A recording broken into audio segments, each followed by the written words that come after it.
உங்களுக்கு சினிமானா எவ்வளவோ இருக்குங்க. இடுப்பு கிள்றத உங்க நினைவுக்கு வருமா? அப்ப ரம்மிநாயகன் சரத்குமார் என்ன பண்ணாரு? கலாமாஸ்டர் எங்க இருந்து வந்தாங்க? பிரச்சாரத்துக்கு வேன்ல ஏத்தி அவங்க கூட சேர்ந்து நடனம் பண்ணீங்களா இல்லையா? நீங்க போய் கேளுங்க, மாணவர்கள் கிட்ட கேளுங்க, இது சரியான்னு கேளுங்க. அக்கா தமிழிசை அவர்கள் இங்க பேசிய பேச்சு எடுத்துக்கொள்வாங்களா? கவர்னருக்கும் காவல்துறைக்கும் கெடு விதித்தார். கெடு முடிஞ்சதுல என்ன சார் ஆச்சு? கர்நாடகா சட்டமன்றத்துல 3 அமைச்சர்கள் ஆபாச படம் பார்த்து மாட்டினாங்க. வெக்கம் இல்லையா? சட்டமன்றத்துல போய் ஆபாச படம் பாக்குற இடம் அது. குடிப்பகம் நடத்தி கொண்டு இருக்கக்கூடிய தமிழ்நாட்டில் படிப்பகம் நடத்திக்கிட்டு இருக்கிறோம். எங்களை பார்த்து சொல்றீங்க நீங்க 50 வயசுல தான் வந்தீங்க. இது உங்களுடைய அறியாமை.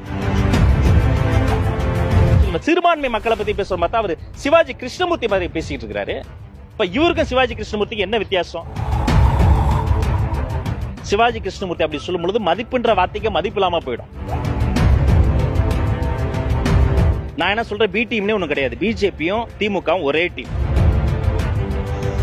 பிஜேபியும் திமுகவும் ஒண்ணு. இது அறியாதவங்க தலையில மண்ணு.